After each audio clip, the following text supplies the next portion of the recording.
Hi, I'm Rashid from BHC, and I also happen to be a former Samaritan volunteer and former co-director of the Samaritans in central London. And they're an organisation that supports people when they're in distress, stressed, or perhaps even feeling suicidal that they don't want to be here anymore. And I just wanted to record a short video just with some tips and pointers for you if you're either going through a time of real strain or stress or grieving or pain or difficulty yourself, or perhaps if you're supporting other people through that process. And that can happen at any time in our own life. There will be bereavement, there will be times of separation, there will be times of ill health, perhaps long-term health conditions, accidents, just times when we feel very, very down. There can be times where perhaps we might lose our jobs, there might be relationship difficulties, there can be all sorts of things that can affect our well-being, and that can be really difficult and debilitating for us or for loved ones. And certainly the last few years have been additionally difficult for many people with what's been going on in the world, and recently with things like the COVID pandemic. So there can be all sorts of life events that will cause us to grieve, will cause us to feel a sense of loss or sorrow. And these things can happen as a one-off. These things can happen out of the blue. These things can have a gradual build-up. These things can impact us for a very, very long time. There might well be things that have happened in your life that are causing you still to grieve for a long time, or to feel in a difficult space. So what I'm going to do here in this short video is give some tips for, first of all, you, if you're going through a period of time at the moment where you are feeling a sense of loss, if you're feeling a sense of pain, whatever words you want to put around it, stress, any kind of difficulty. And then I'm going to go on to talk a little bit about if you're supporting others through that particular process. And there might be times in your life where both is going on, where you yourself are going through difficulties and you're supporting others, because very often these things might interlink. Lots of people may well be involved. And of course, one thing that's really important for us to bear in mind, we just never know what's going on for anybody in their own lives. So very often we will be carrying minor or major trauma at any particular time. So first of all, what I want to do is begin with you. Perhaps you've been going through a really difficult time in your own life, or in fact, loved ones, dear ones, close ones have been going through this, and therefore that's also having an impact on you, on your well-being.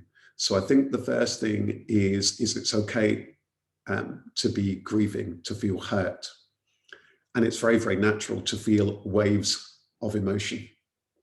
Times when you're feeling kind of okay, and times when you're feeling really, really, really difficult, and really a difficult, really space. Times perhaps when you just don't even feel that you can get up, times that you just don't even feel that you can do anything. So the first thing is to be aware that that is absolutely a natural part of life, especially if you've had a recent event, or even it could be an anniversary or an event, or something that just triggers an event that's happened in your own life. So the first thing is to say that it's okay. And in a way, that grieving is good, because if I'm feeling a sense of sorrow, then grieving is an opportunity for healing to take place.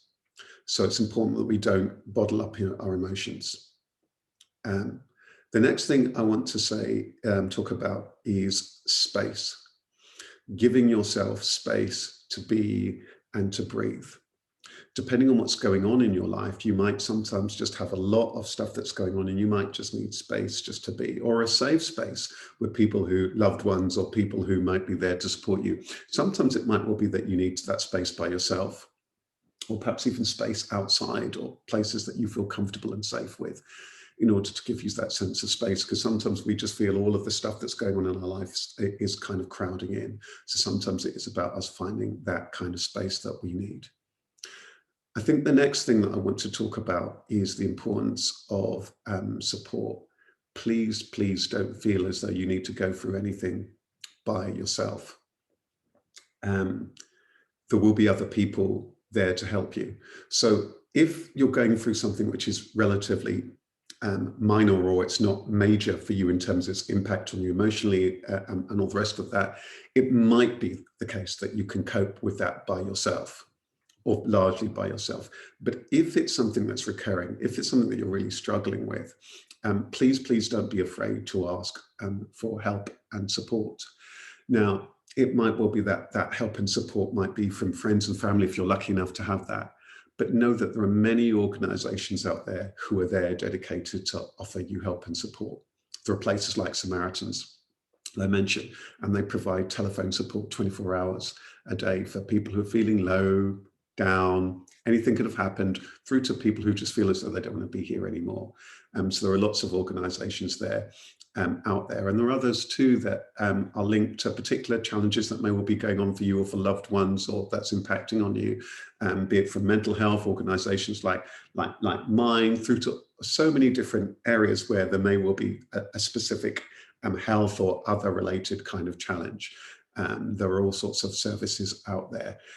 So please do reach out for support, either that personal support if you've got that from friends and family, or it might be times where you might need to reach out for that more formal, emotional or specific support related to the area that you're in. And there are many helplines that are very specific to that. I think the next tip that I want to give is around silence. Sometimes we just need to be really just still. And depending on what's going on for you, it might be a recent event. It might be something that also impacts on others. It might be all sorts of stuff, or it might be just something that's also ongoing. Sometimes we just need to kind of go within and to have that quiet time. So it might be a time that we turn off all of the phones or the emails, and that we're not available. Maybe you've just gone through, had an accident. Maybe you've just had an operation. Maybe you've just had a very difficult time, or a difficult breakup, or something else has gone on. And there might be times whereby you need that silence in the way that you may have needed that space. I think the next thing I want to say here is to really manage your energy. Really be aware of where your energy level is at. Now, I think this is going to be particularly the case and relevant if, for example, you're going through a difficult time at the moment, but perhaps it is something whereby you're going through a difficult time, perhaps because it links to something that's happening to others, and therefore there's an energetic toll on you. So just be aware of where your energy is at. Don't overly push yourself or stretch yourself. Or again, it might well be something that has directly happened to you. You might be overcoming something. You might be, it might be a recent kind of emotional, physical, or any other kind of an event where actually you need to be very, very mindful of your energy. So don't just try and push on through. Begin to listen to your body and know when it is that you need to rest, when you need to just stop, when you need to take time out, or when you need to just be and breathe. I think the next thing I want to say is kindness. It's so important to be kind to yourself. All sorts of events in life might well happen. They might be historical events, they might be recent events, they might involve you, they might involve other people. And being kind to yourself is so important. So often in life, we blame ourselves for so many things that may have happened. But it's so important to be kind and caring to yourself so that you can nurture yourself and be supportive of yourself. That kindness is really important. It will help that healing process. It can be difficult sometimes. Feelings of shame, blame, anger, all sorts of things can be very, very, very natural.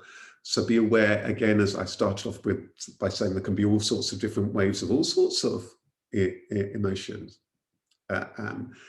Be aware of that, but try and be kind to yourself and try and take that self-care.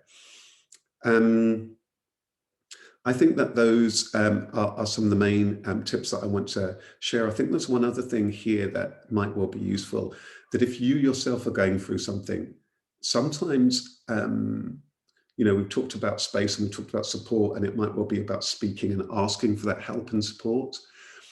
But there might be a lot of stuff that's still nonetheless that you're going through yourself. So my tip here would be that perhaps you might want to write things down.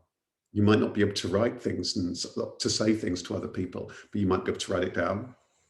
You might even write, some people write letters that they'll never send, or that they will send, that writing down their emotions because they can't speak it. Or it might be that you find yourself drawing things, or you might find that yourself doing active things. You know, that can sometimes be, it's interesting because grief, pain, emotional distress plays out in very, very, very different ways. So it might well be that to manage it, that you might find that you're wanting to write it down or to record it or speak it out or to draw how it is that you're feeling, to get a piece of paper and to draw how you're feeling. Or and then some people find things like art and creativity can be really, really nourishing and kind of supportive, and to help them with their emotional health, their mental health, and so on. So allow those things like that, or being outside, going for walks, or going to the garden, and so on. So those are a few tips for you if you're going through emotional distress, loss, or grief yourself. Be kind to yourself and know that these things can take real time. And so taking that time out is really, really, really important, allowing yourself to take that time out and to know that you might have waves. You might have been feeling great for the last 3 months and then suddenly you have a dip. That's absolutely natural. Be kind to yourself. So now what I want to do is turn to you if you're in a situation where you're supporting others through a time of grief, loss, pain, hurt. Now, and remember, as I go through this, you might, again, as I've said, find yourself in both camps, where you're being affected and where you're supporting people at the same time. So there's going to be a crossover here with these tips. I think the first thing I want to say, if you're supporting or wanting to support people who've gone through loss, separation, heartache, pain, or you can just see that they're down and they're depressed. There's a number of things. And funny enough, just yesterday, somebody dropped me a line saying, you know, there's this particular person they're worried about and how might they support them, and so on.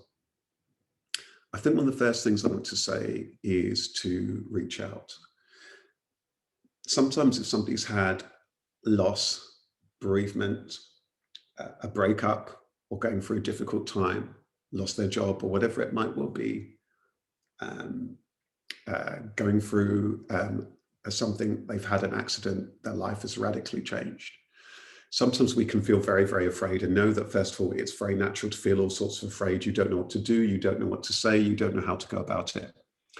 But reaching out. I remember being very, very young at school, and a music teacher had a bereavement, and he came into the class and he said, and we were all only about 13 at the time, he said, look, if anyone ever loses somebody, if they have a bereavement, do just say something like, I'm so sorry. And even that can be really helpful and nourishing to that person. And, you know, that was one of the most useful things that anyone said to me in my life, because it helped me to be able to begin to do that in my life. So know that it can be very natural to not know what to do, what to say, and you just might feel very, very, very much at loss. But do reach out, even if it's just to say, I'm so sorry to hear about that. Try and just be honest and authentic, and just to say that. The person who's hearing that will often know that there's nothing that you can necessarily do about it. But that can sometimes be of a huge amount of support. And you are unlikely to regret that you did, but you might feel sad that you didn't. So it's nice just to reach out. And when you do hear back from somebody that's helped, that can really, really just be helpful in that whole process. I think there's something about also then about allowing the other person's space, knowing that they're going to be going through all the other people's space. They might be going through all sorts of emotions. So there's this balancing act between reaching out, letting people know that you're there, and letting people know that you care, and giving that person to space to breathe, to grieve, to go through what they're going through. And so respect that space, give them their space. You know, ask them if they need space, especially if, let's say, you're a relative or a partner of somebody who's going through something, then it's important that you allow that, and that you listen to those signs and spot. They might say it verbally or non-verbally. The next thing is really listening. If you're wanting to But also, let me just say one other thing about this space. When you are there with somebody, it's about providing a space, and it's really essentially about them, because it's about them and their emotions. Beware if you're in that space where you're wanting to support others, of it becoming too much about you. Because if they're going for a real hard time at that moment, it's so important to give them the space for them and how they feel. That brings us to my next tip, which is about listening. If you have reached out and you're wanting to be of support to somebody, which is really, really incredible, then the most important thing is to listen. Just let them talk. How are you? How are you doing? How are you feeling? How are you coping? Do you want to talk? And give them that space just to talk and to listen. Your role here is just about listening. It's about listening. When I was a Samaritan volunteer, I was really stunned at the power of essentially listening. And it can be a really, really powerful thing. And it's born on that thing about that listening, just being there, listening to the other person, giving them the space, letting them talk, letting them rant, letting them shout, letting them cry. All of these things are very, very natural. Just be there. The fact that you're there, you don't need to necessarily say anything. They might know there's nothing you can do. It might be too late, very often, especially if somebody's gone through something like bereavement, or if there's something in long-term in their health condition, or if they've found that there's something terminal going on for their life, there may well be no resolve to it. But you just being there can be a huge comfort, just listening. And try and listen without judgment. That brings me to my next tip. Avoid advice. Now, it can be so tempting to want to give people advice because we care about them, right? We want to help them. We want to support our friend, our neighbor, the other person in the co-op, the colleague, the partner, the family member, the friend of the friend, the colleague, whoever it is. But there'll be many situations where people are going through emotionally difficult times where people may actually know what they need to do, but they may be unable to do it, or they might be doing that anyway. Or they just don't want to hear it at that time, or they cannot hear it. So, yeah, avoid giving advice. If your relationship with that person is where that is part of it, and where they would want you to advise, and you could always ask, would you like anything from me, any way in which I can help or support, or anything that you'd like to know from me, or if you would like advice from me, you could frame it in that way. But don't jump in there and give people advice, especially when they're going through an emotionally tough time. So you can flag that up, that you're available to help, to support, or whatever, or should they need guidance or support or advice or anything, if you're skilled enough to give that advice in that particular area. But really avoid jumping in and giving advice. That brings me to my next tip. Avoid blame and apportioning blame. When we're supporting somebody who's a loved one or somebody we care about, we want to be supportive of them. We want to be alongside them. And what can happen in this, if we're not careful, is that we're throwing blame. This person's to blame, that person's to blame, this person's to blame, or I'm to blame, or you yourself are to blame. If somebody's going through a really, really difficult time emotionally, that's not the time to be apportioning blame. It can be really, really difficult. It can be very, very, very difficult. So just really do beware that blame game.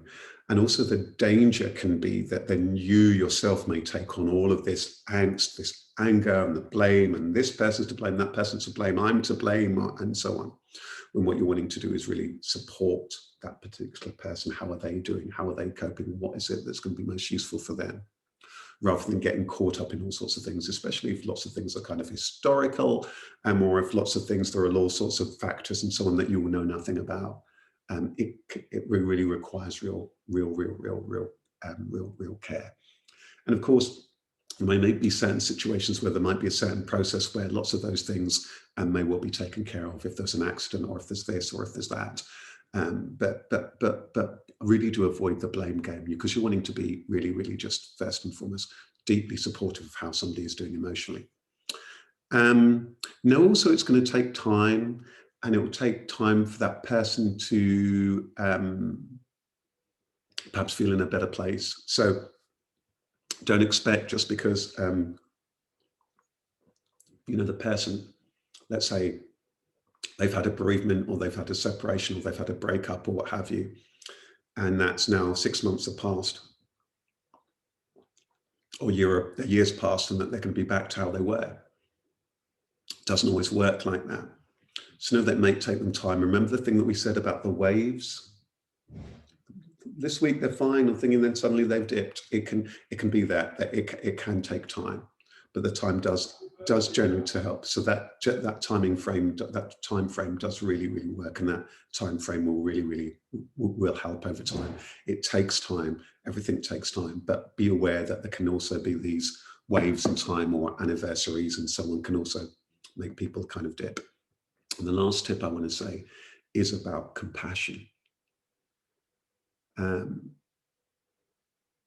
Empathy and compassion and really caring are the most profound things that we can do for somebody else. Just to care that we care. And one of the things that I found in my professional journey, and supporting all sorts of different people in different ways, is that tragic and awful and difficult as all of the life challenges that we might face may well be, each of them is an opportunity for us to find deeper levels of compassion.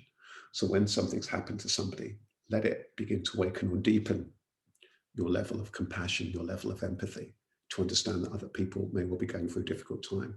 So it means that when anything happens in our life, or if somebody's being quite awkward with us or whatever, or they're just acting in a particular way, pause and think, and be mindful, and to recognize perhaps there's things going on for them in their life that you may be unaware of. And that includes strangers on the street. So just having that kindness, that room in your heart, can be powerful. It can be really, really, really profound. So by way of summary, whether you're going through a real time of grief, sadness, or separation, difficulty, what have you, know that first of all, it's okay, and that the grieving process is very good, because it's a part of that healing process. Taking space, silence, and with the silence, it might be out time for you, it might be a time of prayer, meditation, we're all different, or time for nature, whatever it is. Reaching out for support, be it the organizations like Samaritans, specialist organizations, or friends. Managing your energy, taking time out when you need it. And there might be times where just something set you off in a room and you just need to take a moment because you're hurting and you need to weep, or what have you. That's very, very natural. Kindness to yourself and to others. Drawing creative and writing things down can help you to express the emotions, or to share the emotions to somebody else if you can't say it. And again, those tips, if you're also supporting others, reaching out, not being afraid to ask and to say, how are you doing? Or I'm so sorry. Allowing people that space, really listening, really listening. And then you can reflect back to appreciate that what you've heard, avoid advice giving unless you've been asked for advice, or you can say, look, should you need advice? Avoiding blame, knowing that it will take time, and being compassionate. I think the last thing I want to say is get to know yourself, and in what way it is that you're able to be of support. You might be the kind of person where you're most useful to be a practical support and to get on the practical things, or if you're going through things, the practical things might be your way of healing or dealing with things. And you might be the kind of person where it's far more the emotional stuff. And it might even be that you're a mix, depending on whether it's happening to you or for somebody else. Get to know that, so that you can be of help in the way that you can be of help. It's about what we can do where we're at. And please be mindful not to overstretch yourself. I hope you found this in some way useful. And thank you so much for watching, and just wanting to send you lots of love, peace, and best wishes for you, or for anyone who may well be going through any type of difficulty at any time. And if you think this video might be of use to others at any time, then please do share it. Take really, really good care. Bye-bye. All the best.